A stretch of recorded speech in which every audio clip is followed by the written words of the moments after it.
see, when you get enough inner grace or inner peace or serenity, whatever you want to call it, and you feel really positive about yourself, it's almost impossible for you to be controlled and manipulated by anybody else. I'll give you an example. Just yesterday, I had to get on an airplane and fly to Chicago.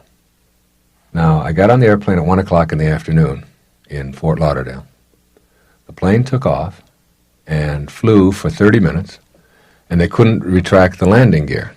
They were stuck in the down position, so they had to land the plane in Miami, go back and land it in Miami because they had longer runways. It wasn't an emergency, but I wasn't convinced that they had that foam out there on the runways because they were just seeing if their foam equipment worked. They were trying to convince us there was no emergency and that those ambulances weren't just standing by in case anybody fainted while they watched us land, that there was, in fact, some emergency. I watched people around me on the plane when we were having to do this, and some people were panicked and fearful and scared. There was one couple that jumped and screamed, and there was a lot of interesting reactions, a lot of ashen looks, and a lot of very scared people.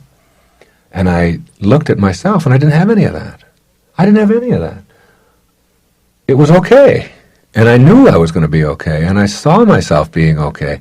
It wasn't that I tried very hard not to be fearful.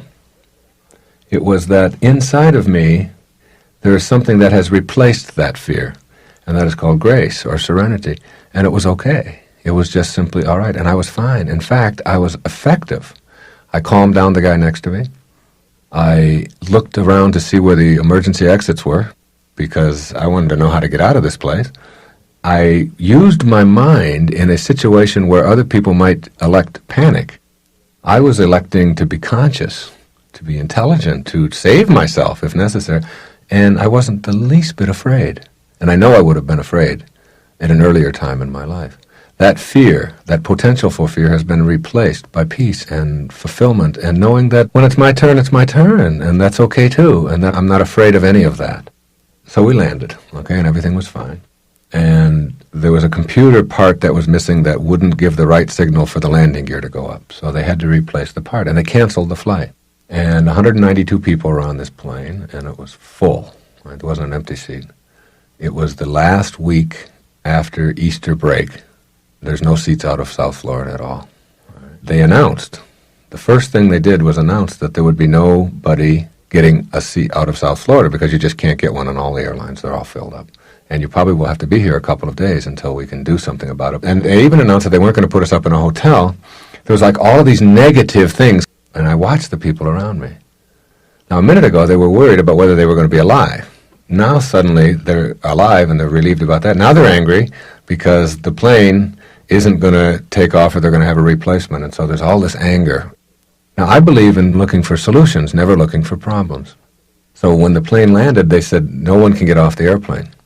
But I knew they probably weren't talking to me, okay? Because as soon as it landed, the door opened, I went out and called my secretary and said, I have to give a speech tomorrow morning in Chicago, and there's a lot of people depending on me to be there. There's 500 people waiting to hear me speak, and we've set up this date in advance. I see myself in Chicago. I know I'll be there. 191 other people didn't believe they would be in Chicago and acted just that way. They were angry. They were upset. They were yelling at the people. They were letting their blood pressure get out of control, and they weren't doing anything. I said to my secretary, I will call you back in 15 minutes. She was in Fort Lauderdale. I'll call you back collect in 15 minutes. Just make sure I have a seat on a plane, no matter what it costs or what the inconvenience or what it get me a seat. At the moment that she called, somebody the moment before had canceled on another airline a first-class seat. They had just canceled, they weren't going. And I was able to get that seat because the person that she called handled the cancellation, and she just replaced me on there, okay, instead of going through the whole list. And I had a seat on a flight that was 5 hours away, but I still had a seat on a flight to get in much later than I anticipated. And I went down and got my boarding pass, and I was, out of 192 people, there was only one that made it to Chicago.